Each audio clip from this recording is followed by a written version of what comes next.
I had to make a clear decision with myself. Am I okay with this? Am I okay with the fact that I'm cutting this off and ending it about 5 days early? And the answer for me is yes. And I've been at this a long time. So I don't have any shame around it. I don't have any feelings around the fact that I stopped early. It was a very clear, conscious decision. And part of what I'm saying to you is you have to make a decision for yourself. Welcome to the Ignited Recovery Podcast, a new way forward for anyone looking for answers but feeling left out. If you've been searching for empowerment, triumph, and purpose, you've found them right here. You won't hear the same solutions, and you're not going to have any excuses to fall back on, because Ignited Recovery allows heroes to rise and become their best selves. I'm Dr. Adi Jaffe, and I can't wait to be your guide on this journey. Are you ready to become an ignited hero? What's up, everybody, and welcome to this episode of the Ignited Recovery Secrets Podcast. I'm Adi Jaffe, and I'm talking to you from Scottsdale, Arizona today. And this weekend has been presenting me with, I'll call it a scenario that has made me relate to some of the stories I hear from the rest of you about why it can be difficult to create changes in your life, especially around recovery, drinking less, sober curious, stopping drug use, whatever it is that is specific to your circumstances. And that is, a good friend of mine is having his bachelor party this weekend. Let me give you a little background in case this is the first time you're listening. I'm a married guy with 3 kids, ex-drug addict, and it's dry January, so I've actually not been drinking this month. And I said yes to coming because it's a friend and I want to be here for him. And I want to talk about some of the decisions that I made in coming out here, and then some of the tips that I think will be useful for the rest of you, hopefully, in dealing with similar circumstances, right? Situations that maybe are going a little bit against what you wanted, are not falling completely in line with your expectations of what would happen. Another way to call this is life, right? Life happens. I normally take January off, and then life happens. Things come up, this event and things of that nature. So I'm in Scottsdale. We flew out here early this morning. By the way, don't make your friends fly out at 7 o'clock in the morning when you're taking them away for the whole weekend already. Anyway, but that's for another day. And so we flew out early in the morning. Now, there's been a text chain that's been going around, and I could tell already from the chain of messages between everybody that there was going to be some prep that I was going to have to do. What do I mean by that? 7 a.m. flight, we're flying out of LA, a bunch of guys, like 7 or 8 guys are on the same flight, and so people are already talking about how they're going to start drinking that early. I am not abstinence only. You guys know that if you've ever listened to me. I'm not sober, although I've been taking January off. But I also knew I don't really want to start drinking at 7 a.m. The old version of me, and I think this is the important thing for a lot of people to listen to, the old version of me would have not wanted to rock the boat and seem out of place. And so the old version of me wouldn't have said anything there. Why? Because it would have made me stick out. It would have made me maybe look less cool, whatever it was that went on in my head about all the things that I had to do to fit in.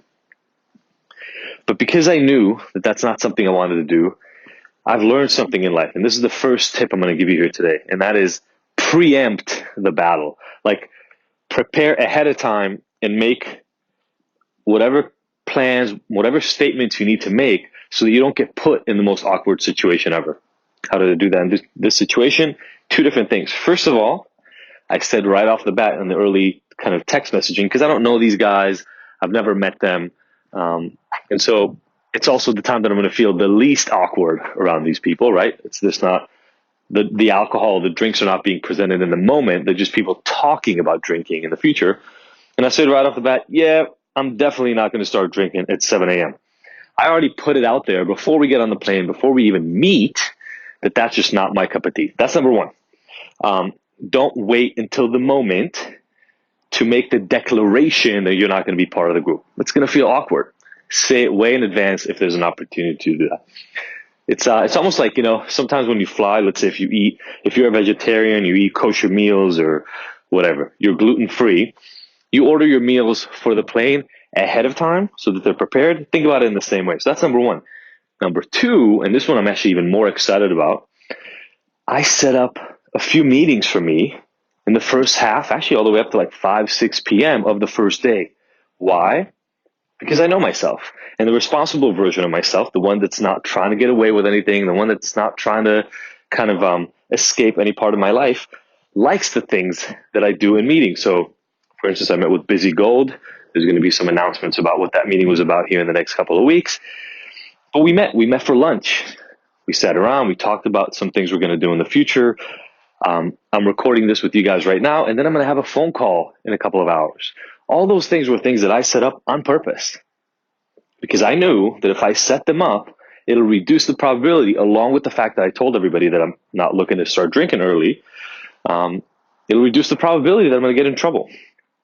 Here's the thing that I love about the outcome. I've now done this dozens and dozens and dozens of times, so it's not like this is new for me. But here's what I noticed the first time. The moment you make this statement, yeah, I'm definitely not going to start drinking at 7 a.m., all of a sudden other guys chime in as well. Why? Because they were about to fall prey to that same social pressure you thought you would have to fall to. But as soon as you gave them an out, they decided to take the rope and join you on that fight. So now what you find is because you made that statement early, because you decided to stick your hand up and say what you needed to say, you actually have allies. Okay, so that's part one, is really prepare ahead of time. The second piece of the puzzle can be, a little bit more trying for people on the ground. But what I realize is you have to define for yourself and for the people around you then, your role at this party. So this is a bachelor party. I don't know. I've only been to a handful of these things in my life, but they can tend to get out of hand. So I remember I was talking to a bachelor literally earlier today as we landed on this flight. And we were talking a little bit about the plan. And I said to him, look, my responsibility, as far as I see it this weekend, is to have fun with you and make sure that I'm still married when this weekend ends and that you're going to end up going to the altar. What was I doing there? Yes, I was creating banter, but I also defined for him how I want him to see the relationship I have with him. There might be other friends for him here whose job it will be to get him in as much trouble as possible. That might be, but that's not my job, right? Why is that? You guys have listened to me for a while. You know my view on this. I like my life. I want to maintain as much of my life as possible. You've heard me and Sophie talk about some of the things we've gone through in the past. I don't want to have to go through any of those things. Not because Sophie will be mad at me. We're going to do a whole episode here in the future on needs and motivation. My motivation to keep my life solid is internal. I want my life to be good. I want my life to continue going the way that it's been going. What does that mean? I have to define my role. And so by talking to him about what I see my role as being, I've now made myself, in his eyes and in mine, the responsible party here. Now, if you've listened to some of these episodes, and if not, we'll put some links to some of them because I've talked about it in a few different episodes in the show notes. The role you play to other people reflects back to yourself and makes you behave in ways that are more aligned with it. What this means is that as this weekend rolls on, he's going to look at me, and he actually told me that his fiance already told him ahead of time she saw me as that guy, which was really nice because now that connects me back to his fiance. Now I have a responsibility this weekend. And if I have a responsibility to keep him out of trouble, I want to own up to that, but that also means I'm going to get in less trouble. So that's kind of the preparation part, right? Everything that we just talked about is preparation. But there's another piece that's important to talk about, and this is the last piece here for today. It is the end of January, but January hasn't ended, and I normally take January off. So I did for most of this month, and then I decided I'm going to stop my dry January run here so that I can participate in these festivities and not be sober through the whole thing. Now, a lot of people are going to call into question that decision. A lot of people are going to wonder if that's a slippery slope, etc. You know my fuck shame motif, my motto. And so I had to make a clear decision with myself. Am I okay with this? Am I okay with the fact that I'm cutting this off and ending it about 5 days early? And the answer for me is yes, and I've been at this a long time. So I don't have any shame around it. I don't have any feelings around the fact that I stopped early. It was a very clear, conscious decision. And part of what I'm saying to you is you have to make a decision for yourself.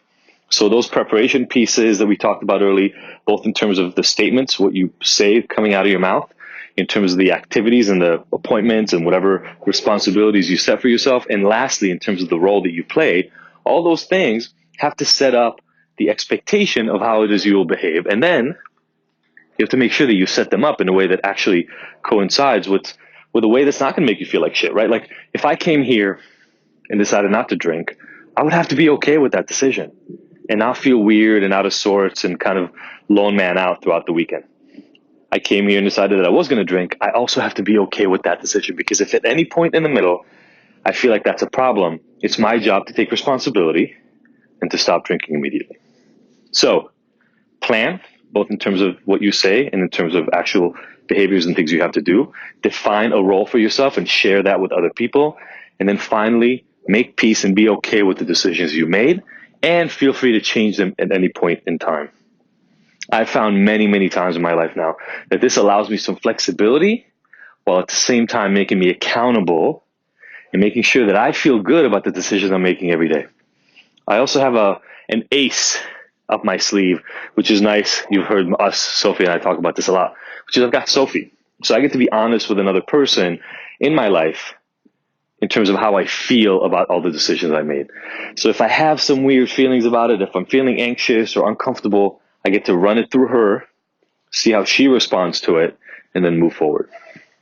I believe that if you make all those moves, if you create all these decisions, all these commitments, when life throws, curveballs at you, you get to end up with decisions you like better. You end up behaving more like the way that you want to behave. And most importantly, as far as I'm concerned, the people in your life start seeing you as that person who makes responsible decisions, and they start counting on you more.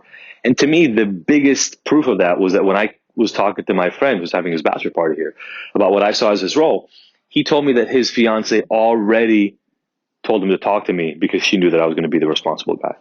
So because I've made these decisions time and time again in my life, that's now transmitted to other people. And again, if they see me as the responsible person, I am much, much more likely to behave that way. I hope this is useful for you guys. Do this preparation for whatever it is that's coming up in your life that maybe you weren't expecting or you're feeling anxious about. And then I would love to hear back from you. DM me, tag me, screenshot this, and share it on Instagram, Facebook, anywhere else that you want to. How did it turn out? What did it do for you? And did it help? Thank you all so much. Have a great weekend. See you next week. Thank you for tuning in to the Ignited Heroes Recovery Podcast. I really hope you found the information here useful, and that we'll see you back here next week. And look, I want to make sure that this podcast is the most useful it can be for you, so please let me know by emailing info@ignited.com if there are any specific topics or questions you'd like to have addressed. As usual, if you like this episode, I would love for you to leave us a 5-star review and rating. Thanks, and see you next week.